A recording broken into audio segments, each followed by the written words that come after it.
Qui était Jésus de Nazareth et pourquoi a-t-il été rejeté par ceux-là même qui l'attendaient?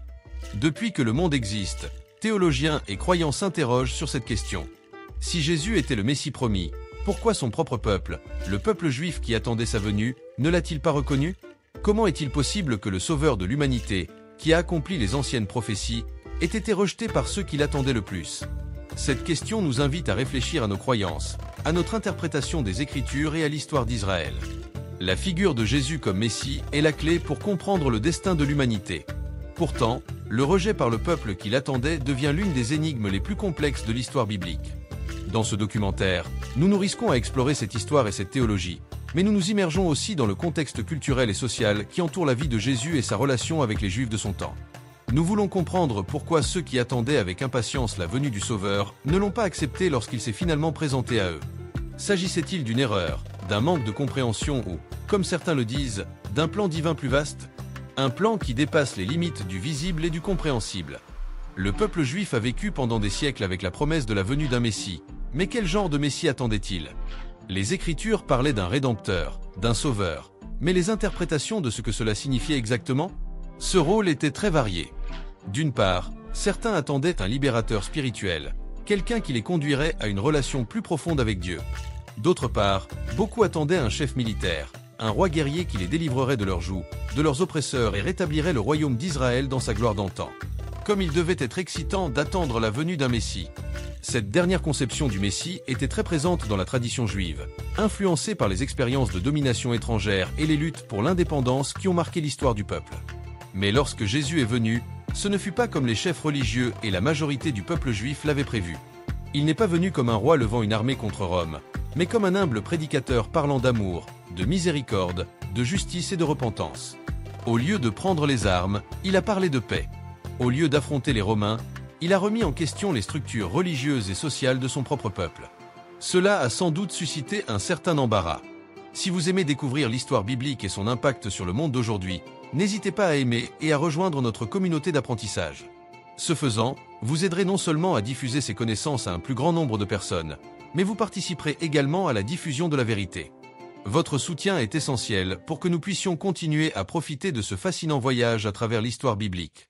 Les pharisiens, les sadducéens et d'autres chefs juifs se sentaient menacés par son message, et beaucoup de gens le considéraient comme un faux messie, quelqu'un qui ne correspondait pas à leur vision du Rédempteur promis. Tout au long de l'histoire, cette divergence d'opinion sur le Messie a été l'une des principales causes de la scission entre le judaïsme et le christianisme. Le christianisme a proclamé Jésus comme le Messie, le Sauveur venu racheter l'humanité par son sacrifice sur la croix. Cependant, pour le peuple juif, Jésus reste une figure méconnue du Messie. Ce désaccord n'est pas seulement une question théologique, mais aussi culturelle et sociale. L'idée d'un sauveur autre que celui attendu peut être difficile à accepter pour beaucoup. Et si, au lieu d'être une contradiction, l'absence de foi en Jésus en tant que Messie faisait en réalité partie d'un plan divin plus vaste? La réponse se trouve peut-être dans les paroles de l'apôtre Paul, qui a dit qu'un jour, tout Israël verra la vérité et reconnaîtra Jésus comme le Messie. Et si ce moment était déjà arrivé? Est-il plus proche que nous ne le pensons? Ce qui est en jeu, ce n'est pas seulement l'interprétation d'un passage biblique, mais le destin d'un peuple, d'une nation et de l'humanité tout entière. Les prophéties de l'Écriture, qui remontent à des milliers d'années, semblent s'être accomplies d'une manière qui défie notre compréhension. Jésus est venu, mais pas comme beaucoup l'attendaient. Sa mission n'était pas seulement de sauver Israël, mais toute l'humanité. Bien que le peuple juif ne l'ait pas reconnu à l'époque, l'histoire n'est pas terminée. La révélation du Messie se poursuit et chaque génération est confrontée à la même question. Reconnaîtrons-nous nous aussi Jésus comme le sauveur de notre vie? En nous plongeant dans les événements historiques entourant la vie de Jésus et son rejet par les dirigeants et le peuple juif, nous réalisons que ce sujet a des implications beaucoup plus profondes qu'il n'y paraît à première vue. Ce documentaire ne se contente pas de nous plonger dans les événements d'il y a plus de 2000 ans, mais explore également la manière dont ces événements continuent d'affecter notre foi et notre relation avec Dieu jusqu'à aujourd'hui.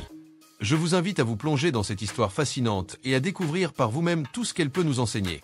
Chers amis, ce qui est en jeu, c'est notre compréhension de la foi, de l'Écriture et du plan de Dieu pour l'humanité. Êtes-vous prêt à découvrir la vérité cachée derrière le mystère du Messie?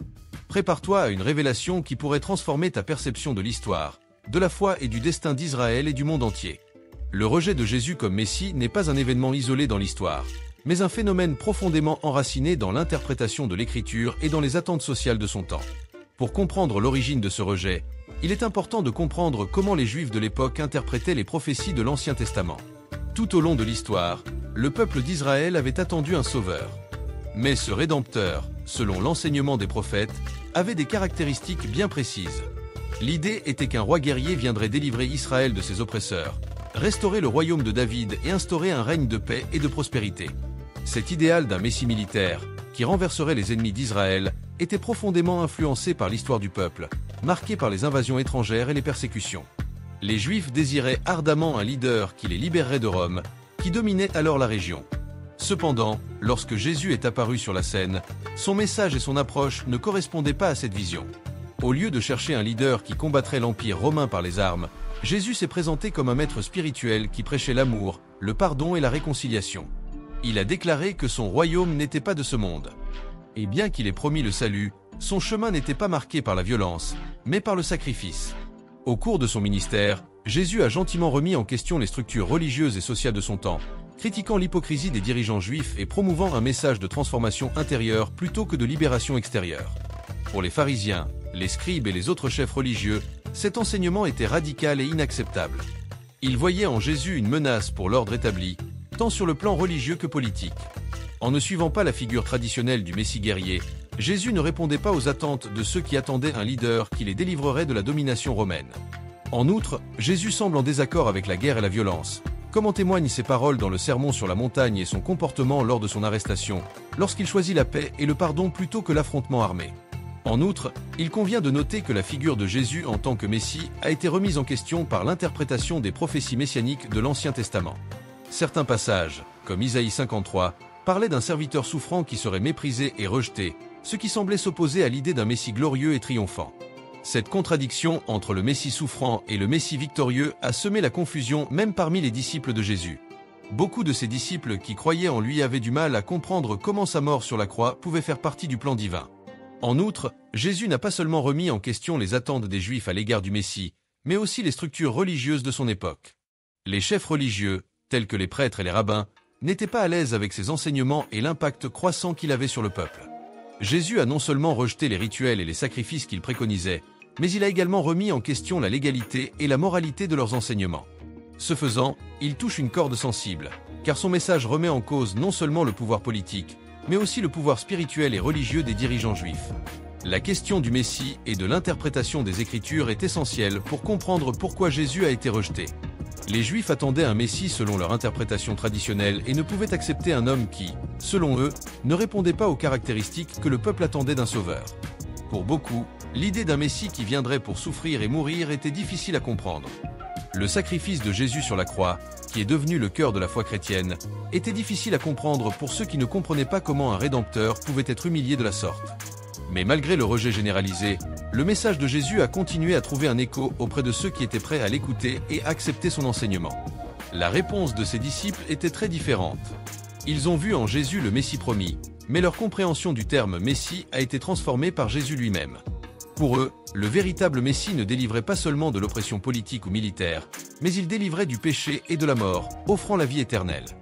C'est cette révélation d'un Messie spirituel qui a permis au christianisme de se répandre et qui a transformé la vision de ce que signifiait être un sauveur et une figure divine. En outre, la figure du Messie telle que présentée par Jésus était tout à fait unique. Non seulement il se considérait comme l'accomplissement des Écritures, mais il réinterprétait également les prophéties messianiques d'une manière totalement nouvelle. Jésus a affirmé être le fils de l'homme de Daniel, mais s'est en même temps identifié comme l'agneau de Dieu d'Isaïe 53, une manière incroyable de fusionner ces figures divines en une seule. Cette fusion a donné lieu à une compréhension nouvelle et passionnante du Messie qui a dépassé toutes les attentes. La manière dont nous comprenons la figure du Messie a donc été une question d'interprétation et de révélation. Alors que beaucoup attendaient un leader terrestre, Jésus est venu remplir une mission spirituelle beaucoup plus profonde. En effet, le rejet de Jésus par le peuple juif n'était pas une erreur, mais faisait partie d'un plan divin qui est encore en cours de révélation. Dans le futur, tout Israël reconnaîtra Jésus comme le Messie, selon la Bible. Mais en attendant, l'histoire de son rejet soulève d'importantes questions sur la foi, l'obéissance et la compréhension des plans divins. Cette séquence n'explore pas seulement les événements historiques qui ont conduit à l'incompréhension et au rejet de Jésus en tant que Messie, mais elle invite également les téléspectateurs à réfléchir à leur propre compréhension de l'Écriture et de la foi. Nous sommes ouverts à une révélation plus profonde de ce que signifie être sauvé. nous pouvons comprendre que le plan divin va au-delà de ce que nous pouvons attendre. L'histoire de Jésus en tant que Messie reste un défi et une invitation pour chaque croyant à reconsidérer ce que signifie reconnaître et accepter le Sauveur.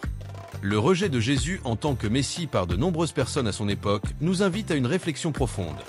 Cet événement ne soulève pas seulement des questions sur les attentes erronées à l'égard du Messie, mais aussi sur les défis auxquels nous sommes confrontés lorsque nous essayons de suivre les principes bibliques dans nos vies. Comment un message d'amour et de sacrifice peut-il nous changer dans un monde qui recherche toujours le pouvoir, le succès et le contrôle? Comment pouvons-nous voir le dessein de Dieu au milieu de nos luttes et de nos problèmes? Dans notre vie quotidienne, nous sommes confrontés à des moments où la foi ne semble pas suffisante. Le chemin de l'obéissance et du sacrifice semble parfois douloureux et plein de désespoir. Lorsque Jésus a dit que nous devions nous charger de notre croix et le suivre, il ne faisait pas seulement référence à la souffrance spirituelle, mais à un appel à changer radicalement notre vie. Le chemin de la foi est compliqué et Jésus n'a jamais dit qu'il serait simple. Les Écritures sont claires à ce sujet. Dans le monde, vous aurez des difficultés, mais prenez courage, j'ai vaincu le monde. Jean 16h33. Ce verset, bien que plein d'espoir, nous rappelle également que la vie chrétienne comporte des difficultés. Le rejet et la crucifixion de Jésus sont des exemples qui montrent que même lorsque nous sommes sur le bon chemin, les difficultés sont inévitables.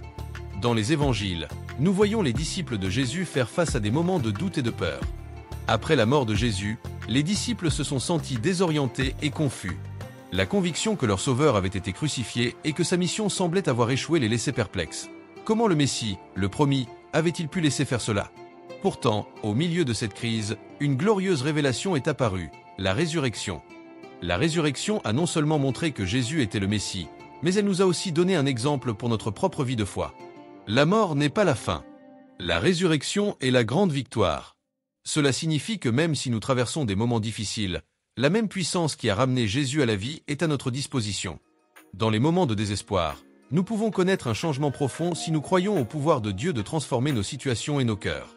Cette puissance ne se manifeste pas toujours immédiatement, mais la promesse est claire. Dieu est à l'œuvre en nous, même si parfois nous n'en voyons pas immédiatement les effets. Cependant, la transformation que Jésus propose n'est pas seulement une solution à des problèmes momentanés. Il nous invite à un changement profond qui a un impact sur tous les aspects de notre vie, nos relations, notre façon de voir le monde, notre compréhension de la souffrance et notre espoir en l'avenir. Jésus est venu non seulement pour libérer les Juifs de l'Empire romain, mais aussi pour libérer toute l'humanité du péché et de la mort. Son sacrifice sur la croix a été le prix de cette libération, et sa résurrection est la preuve que ce voyage, bien qu'il comporte de nombreux défis, a un but divin. La véritable transformation ne se produit donc pas seulement dans les moments de succès ou de bien-être, mais aussi dans nos difficultés. À travers la souffrance, comme Jésus l'a démontré, nous avons la possibilité d'expérimenter un lien plus intense avec Dieu et une compréhension plus précise de sa volonté. C'est pourquoi l'adversité devient une composante essentielle du développement spirituel.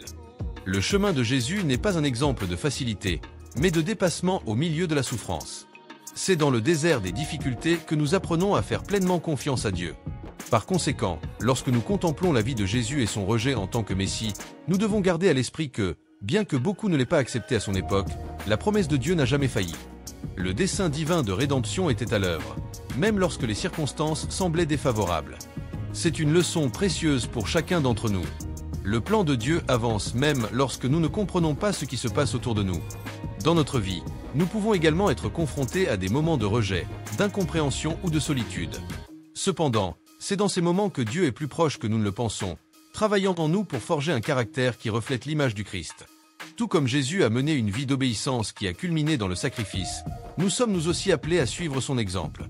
La transformation qu'il nous offre ne se limite pas à nous libérer de nos circonstances extérieures, mais cherche à transformer notre moi intérieur. Grâce à la servitude, à la foi et à l'impassibilité, nous pouvons commencer à voir les difficultés de la force comme des occasions d'élargir encore le treillis du demi-dieu. Nous n'enfilons pas avec les humanités que le demi-dieu a un plan pour nous. Nous devons agir avec foi, en faisant des pas concrets dans la direction de la transformation. Tout comme les premiers disciples ont été appelés à sortir de leur zone de confort et à se rapprocher de Dieu, nous sommes toujours appelés à procéder selon la divinité proclamée pour notre force. Cela implique de s'appuyer sur lui dans tous les domaines de notre vitalité, même lorsque l'arrière-plan semble intimidant. Il ne s'agit pas d'une foi aveugle, mais d'une foi qui s'appuie sur les promesses inébranlables du surhomme, qui n'abandonne en aucun cas ceux qui cherchent clairement son signe. L'élimination de Salvador par les nouvelles de son village n'était pas un accident pour les préliminaires du demi-dieu. Pour l'antagoniste, c'était la nouvelle de son ébauche de gloire pour tous. Le dynamisme de Jésus-Christ et de sa réparation nous enseigne que, même si nous sommes confrontés à des moments de désarroi et de rejet, nous devons continuer à croire que la divinité a un objectif maximal. La perturbation que nous recherchons n'est pas une question de mémorisation, mais d'être. Le trophée de la fiction commence lorsque nous nous abandonnons complètement au demi-dieu, en faisant confiance à son habileté pour transformer ce qui semble incroyable dans nos vies. Nous arrivons au point culminant de notre hallucination, où ce que nous avons appris et réfléchi jusqu'à présent prend forme dans un certain renversement et une certaine habitude. Alors que nous nous interrogeons sur l'exclusion de Jésus en tant que Christ et sur les défis qu'il présente, il est crucial de reconnaître que la foi ne consiste pas à comprendre des concepts théologiques ou historiques, mais plutôt à résider dans notre force quotidienne. Si nous comprenons positivement ce que le Sauveur a fait pour nous, si nous intériorisons l'ampleur de son châtiment et de sa résurrection, alors nous sommes appelés à nous comporter d'une manière qui reflète ce changement. La clé est le fait pratique, la façon dont nous répondons à l'ingéniosité révélée, et la façon dont nous permettons à cette vérité de transformer notre être et nos rapports. Le brio chrétien n'est pas seulement un entraînement à la notion, mais un esprit actif, obéissant et apparenté. Lorsque Dieu est ressuscité des morts, ce n'est pas la romance qui a vaincu la faucheuse dans un destin tourné vers l'intérieur, qui nous offrait une colonne d'eau autour du triomphe dans nos propres vies. La résurrection de Jésus-Christ symbolise une espérance future, un destin qui nous donne la capacité de vivre différemment. Par l'âme bienheureuse, nous avons accès à la même insistance qui a ressuscité le Rédempteur. Ce génie non romantique nous permet d'entrer dans nos faiblesses, dans notre destin ainsi que dans notre ressemblance pour une transformation complète.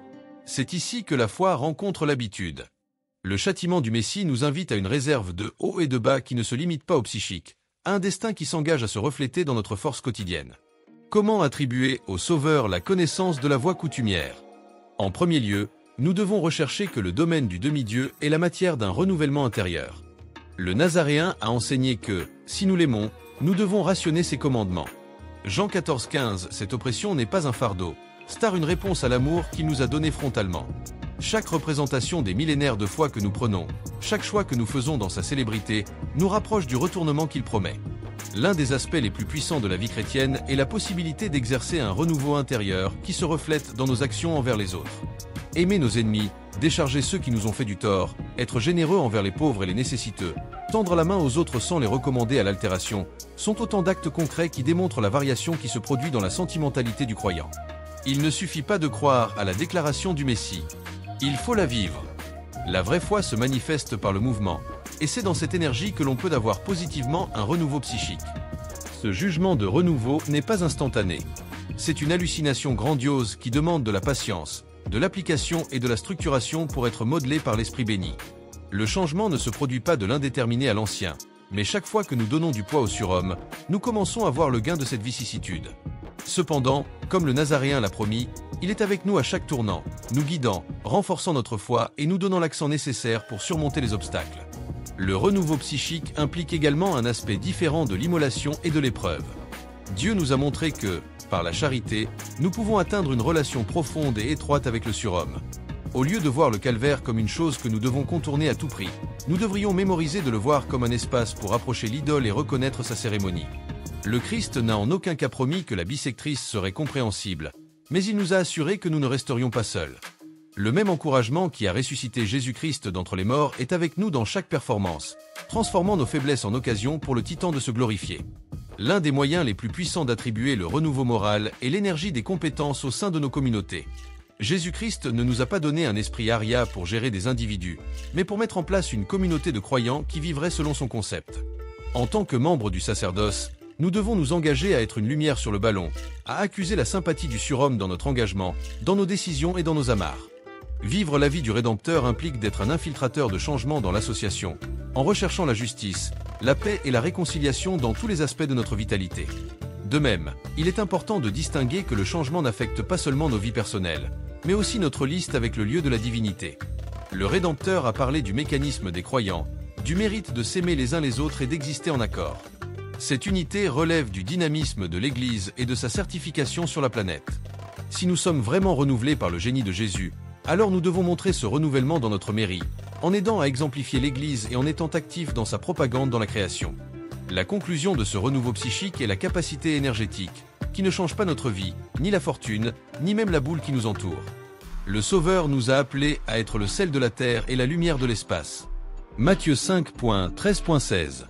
Nous sommes appelés à faire passer la note de l'avenir, des relations et de la grâce dans la sphère, et à être des moyens de bouleversement dans tous les domaines de notre vie. Le bouleversement que nous vivons dans la charge du Rédempteur de se manifester aux autres, et en procédant conformément à ses principes, nous démontrons que la chair de la déité n'est pas silencieuse pour l'ardeur, le destin qui est déjà à l'œuvre en nous dans le souvenir. En fin de compte, le renouveau de l'âme que le Seigneur offre est une vue de la variation même, de la frénésie dans la servitude à la divinité et du comportement d'une force pratique qui reflète son amour et son plaisir. Ce faisant, nous ne vivons pas seulement une vicissitude dans notre propre vie, mais nous devenons heureusement aussi des agents de changement sur la planète, portant l'avertissement du Nazaréen à toutes les nations. Nous sommes arrivés à un point décisif de notre réflexion, où ce que nous avons appris n'est pas destiné à rester dans notre procès, mais à nous conduire à une action concrète et durable. L'évolution dont nous avons parlé ne se limite pas à une notion abstraite. C'est un appel à habiter avec un but, à être des agents de changement dans le cosmos, et à juger d'une union profonde et continue avec le surhomme. La deuxième émergence est celle dans laquelle l'argument se déguise, et ce que nous avons appris sur le Dieu, la purification de Jésus-Christ et l'approbation transformatrice de la résurrection nous mobilisent passivement vers un fait vrai. Ce que nous avons discuté jusqu'à présent n'est pas seulement une leçon de tradition ou de théologie, mais une lutte pour que chacun d'entre nous prenne une position active. Que ferez-vous de tout ce que vous avez appris sur le Rédempteur et son expiation? Vous en tiendrez-vous simplement au rudiment, ou vous exposerez-vous à exister dans le traité avec cette naïveté? La vraie foi n'est pas seulement d'opiner, mais de représenter selon cette croyance, de percevoir les étapes pratiques pour juger ce que nous avons chéri du démiurge. L'élévation est la preuve publique de notre convocation au combat. Le surhomme ne nous clarifie pas pour que nous soyons de simples auditeurs, mais des faiseurs de sa parole. Le Seigneur lui-même a dit, « Celui qui écoute mes paroles et les met en pratique est semblable à un bûcheron qui bâtit son édifice sur un terrain bas. » Matthieu 7h24. Le Rédempteur est l'académie de notre crécha et l'archétype ultime du joug et de la sagesse. Non seulement il connaissait les Écritures, mais il en vivait chaque mot, démontrant ainsi que la véritable connaissance provient d'un abandon sentimental au Père. Lorsque nous choisissons de suivre ses traces, notre vie s'aligne sur le but immortel de la démiurgie, ce qui a un impact non seulement sur nous, mais aussi sur tous ceux qui nous entourent. Nous ne sommes pas appelés à une foi passagère, mais à une Eucharistie profonde et transformatrice. Chaque jour, nous sommes invités à nous rapprocher du Christ, en lui permettant d'ajuster notre écriture, de renouveler notre intelligence et de tempérer nos errances. Lorsque nous vivons cette réalité, nous expérimentons la plénitude d'une transcendance guidée par l'anima béni, dans laquelle chaque travail réflexif de la grâce est le bien vouloir de la divinité.